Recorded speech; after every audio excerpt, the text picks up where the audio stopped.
Hello friends, welcome to study to learn. आज के session में हम डिस्कस करने वाले हैं खिलजी वंश को। ठीक है, इससे पहले हमने गुलाम वंश को डिस्कस किया हुआ था इससे पिछली वाली क्लास में। तो आप चाहें तो उसको, अगर आपने नहीं देखा है तो आप जाकर उसको देख सकते हैं। गुलाम वंश को हमने पूरा डिटेल में जाना है। अब देखिए, जो दिल्ली सल्तनत की हम जो बात कर रहे थे, दिल्ली सल्तनत में गुलाम वंश के बाद जो वंश राज करता है या शासन करता है तो वो आता है खिलजी वंश। ठीक है, तो जो खिलजी वंश का शासन रहा था दिल्ली सल्तनत में, वो 1290 से 1320 तक का समय यहाँ पर रहा था खिलजी वंश का, जिसने यहाँ पर शासन किया था। तो इससे रिलेटेड जो महत्वपूर्ण प्रश्न है उनको हम डिस्कस करेंगे। इसका जो पहला क्वेश्चन बनेगा वो ये बनेगा कि गुलाम वंश के बाद कौन सा वंश आया था दिल्ली सल्तनत में, तो वो आया था खिलजी वंश। और खिलजी वंश की स्थापना की अगर बात करें तो जलालुद्दीन फिरोज खिलजी। ठीक है, खिलजी वंश की स्थापना किसने की थी? जलालुद्दीन फिरोज खिलजी ने की थी, जिसके नाम पर कि खिलजी वंश का नाम रखा गया। ठीक है, इस वंश को इस वजह से खिलजी वंश कहा जाता है। फिर एक जलालुद्दीन फिरोज खिलजी ने किसी अपनी राजधानी बनाया, किलो खरी नामक स्थान को अपनी राजधानी बनाया था जलालुद्दीन फिरोज खिलजी ने। ठीक है, एक खिलजी वंश भी पूछा जा सकता है कि खिलजी वंश ने अपने जो राजधानी थी वो कहाँ बनाई थी, तो वो किलो खरी में बनाई थी। अब यहाँ पर देखिए, जलालुद्दीन की हत्या हो जाती है कब और किसने की? तो जलालुद्दीन की हत्या उसका अपना भतीजा अलाउद्दीन खिलजी करता है 1296 में। ठीक है, तो देखिए 1290 में जलालुद्दीन क्या करता है? स्थापना करता है खिलजी वंश की। और लगभग 5 साल के बाद जो अलाउद्दीन खिलजी उसका भतीजा होता है और बाद में दामाद भी होता है, तो वो जा कर के इसकी हत्या यहाँ पर कर देता है। तो यहाँ से जो है वो अलाउद्दीन खिलजी इस शासन की बागडोर संभालता है। यहाँ पर क्या करता है अलाउद्दीन खिलजी? अब देखिए, अलाउद्दीन जो खिलजी था उसके जो बचपन का नाम था वो क्या था? अली तथा गुरशाब। क्या था? अली तथा गुरशाब था। और जो अलाउद्दीन खिलजी है वो बाद में आगे बढ़ के क्या करता है? सेना को नगद वेतन एवं स्थायी सेना रखने की प्रथा वो शुरू कर देता है। ठीक है, ये कौन करता है? अलाउद्दीन खिलजी ही इस कार्य को करता है कि उस सेना को क्या देता है? नगद वेतन देता है। ठीक है, वो और स्थायी सेना रखता है। मतलब वो सेना क्या होती है? वो स्थायी रूप से स्थगित रहेगी। मतलब वो जब तक जो युद्ध है वो समाप्त नहीं हो जाते, मतलब वो कंटिन्यू रहेगी वो सेना। ठीक है, चेंज नहीं होती थी। मतलब स्थायी सेना, मतलब जो भर्ती हो गए हैं तो वह अंत तक वहाँ पर रहेंगे। ठीक है, उस सेना में नियुक्त रहेंगे। ये प्रथा जो थी वो शुरू की थी अलाउद्दीन खिलजी ने।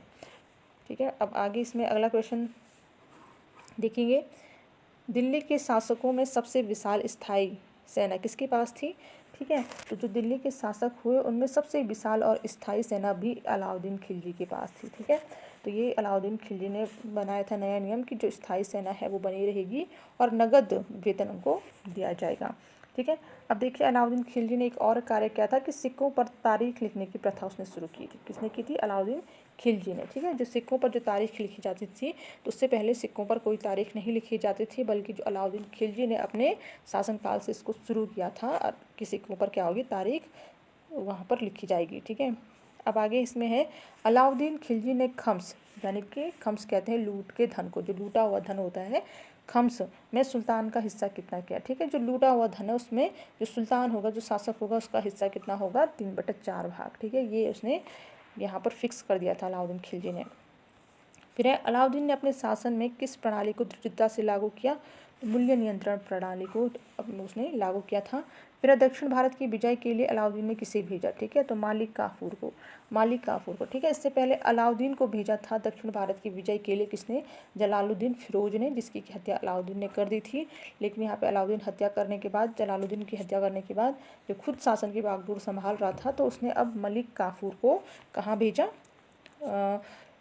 दक्षिण भारत के ऊपर विजय प्राप्त करने के लिए। ठीक है, कि उस क्षेत्र को भी क्या करना है? अब उस पर विजय प्राप्त करनी है और वहाँ पर अपना शासन करना है। इस वजह से उसने अपना जो शासक था, अपना जो उसका मलिक काफूर जो था उसके दरबार में था। ठीक है, जिसको कि उसने क्या किया था? मतलब अपना गुलाम सा बनाया था। ठीक है, 1000 दिनारी भी कहा जाता है मलिक काफूर को। ठीक है, क्योंकि एक क्या था? हिजड़ा था मलिक काफूर। ठीक है, तो यहाँ पर ये भेजता है दक्षिण भारत में से। फिर है, जमीयत खाना मस्जिद, अलाई दरवाज़ा, सिरी का किला तथा 1000 खंबा महल का निर्माण किसने करवाया? तो ये सारे जो अलाई दरवाज़ा, इससे पहले हमने कहाँ पढ़ा था? अलाई दरवाज़ा या अलाई मीनार भी इसको कहते हैं। तो ये हमने गुलाम वंश में पढ़ा था, जिसका निर्माण कौन करता है, अलाउद्दीन खिलजी करता है। ठीक है, साथ में जमीयत खान मस्जिद का निर्माण करता है, सीरी का किला तथा हजार खंबा महल का निर्माण भी अलाउद्दीन खिलजी करता है। अब इसमें एक और चीज़ इसने शुरू की थी, सर्वप्रथम डाक व्यवस्था की शुरुआत। ठीक है, तो ये भी कौन करता है शुरू, अलाउद्दीन खिलजी ही करता है। ठीक है, फिर है अलाउद्दीन खिलजी ने स्वयं को किस उपाधि से विभूषित किया, सिकंदर ए सानी। ठीक है, स्वयं को उसने सिकंदर ए सानी की मतलब उपाधि प्रदान की थी।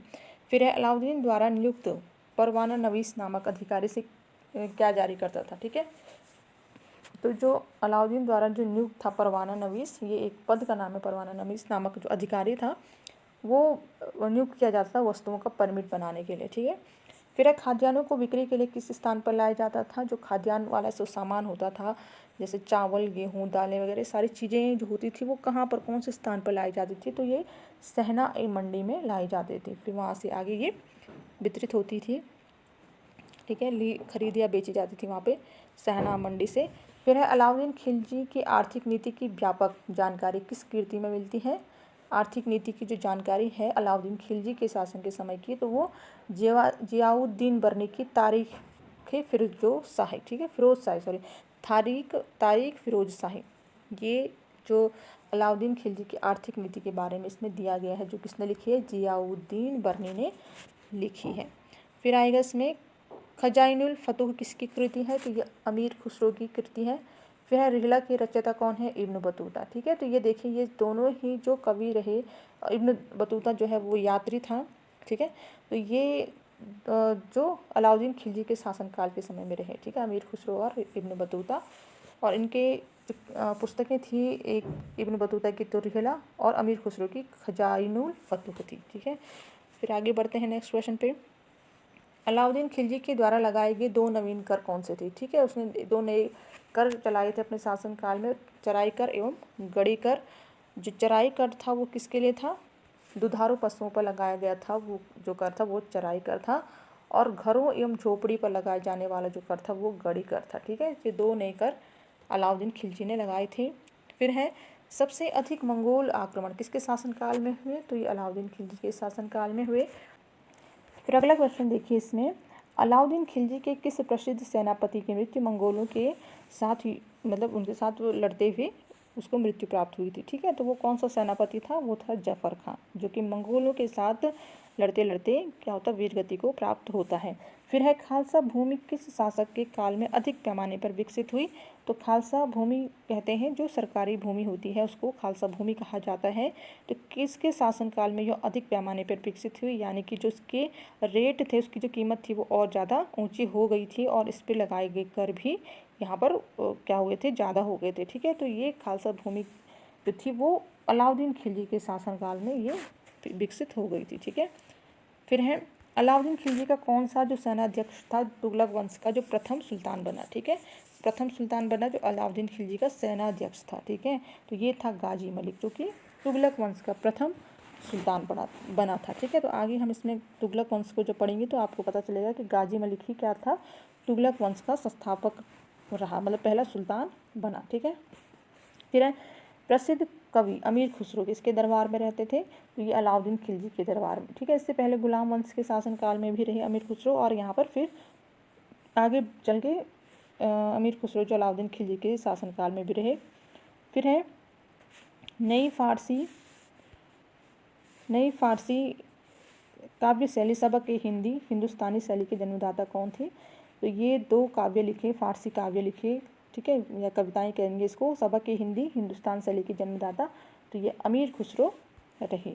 फिर है राजकीय व्यय से संबंधित विभाग दीवान वकूफ़ सृजित करने का श्रेय दिल्ली के किस सुल्तान को है, तो ये जलालुद्दीन फिरोज खिलजी को है। ठीक है, राजकीय व्यय से संबंधित विभाग बनाया, एक नया वो बनाया जलालुद्दीन फिरोज खिलजी ने, जिसका नाम था दीवान वकूफ़।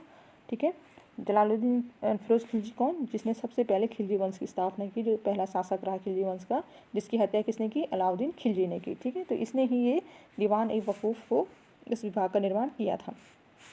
फिर अलाउद्दीन खिलजी ने किसके कहने पर सिकंदर महान के समान विश्व विजय योजना जो थी उसको त्याग दिया था। ठीक है, तो अलाउद्दीन खिलजी ने सोचा था कि मैं भी क्या करूँगा, पूरे विश्व को जीतूंगा, तो इस सिकंदर की तरह क्या किया था उसने इस योजना को त्याग दिया था। तो ये किसके कहने पर हुआ था? तो ये अलाउल मुल्क के कहने पर, ठीक है, अलाउल के मुल्क के कहने पर अलाउद्दीन खिलजी ने अपनी इस योजना को त्याग दिया था। फिर आएगा इसमें वस्त्र एवं अन्य वस्तुओं पर बाजार कौन सा था? ठीक है, वस्त्रों का और अन्य वस्तुओं का जो बाजार था वो था सराय-ए-अदल, ठीक है, उस बाजार का नाम था सराय-ए-अदल। खिलजी वंश की बात हो रही, खिलजी वंश में था ये। फिर है अलाउद्दीन खिलजी की मृत्यु कब हुई? तो 1316 में। 1316 में अलाउद्दीन खिलजी की मृत्यु हो जाती है, ठीक है। 1320 तक तो खिलजी वंश रहता है और 4 साल पहले ही अलाउद्दीन खिलजी की मृत्यु यहाँ पर हो जाती है 1316 में।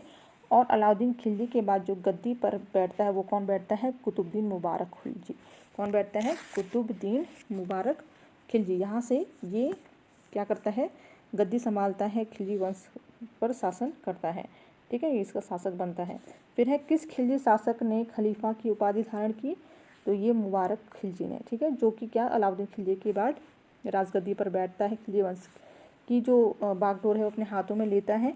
तो मुबारक खिलजी क्या करता है? स्वयं को खलीफा की उपाधि देता है, ठीक है, खलीफा यानी कि एक धार्मिक गुरु के रूप में वो खुद को देखता है, ठीक है। फिर है मुबारक खिलजी की हत्या कब और किसने की? तो 1320 में ही जो वजीर खुसरो खां था वो क्या करता है? 1320 में मुबारक खिलजी की हत्या कर देता है, ठीक है। और जो खुसरो खां था वो कौन था? वो सेनापति था, ठीक है, सेनापति था मुबारक खिलजी का, ठीक है। और इसके बाद आगे चल करके जो खुसरो खां था तो वो क्या करता है? उपाधि धारण करता है कि इसकी पैगंबर के सेनापति की, पैगंबर के सेनापति की वो उपाधि धारण कर लेता है स्वयं से, ठीक है। तो यहाँ पर जा कर के क्या होता है? 1320 में जब मुबारक खिलजी की हत्या कर दी जाती है तो यहाँ पर ये खिलजी वंश समाप्त हो जाता है। फिर नेक्स्ट इसमें आगे तुगलक वंश पर हम आते हैं, ठीक है। तो नेक्स्ट वीडियो में हम तुगलक वंश को डिस्कस करेंगे। आज की वीडियो थोड़ी भी हेल्पफुल लगी हो तो वीडियो को लाइक शेयर सब्सक्राइब कर दीजिए। नई नोटिफिकेशन पाने के लिए बेल आइकन प्रेस करके ऑल पे क्लिक कर दीजिए। मिलते हैं नेक्स्ट वीडियो में, तब तक के लिए धन्यवाद।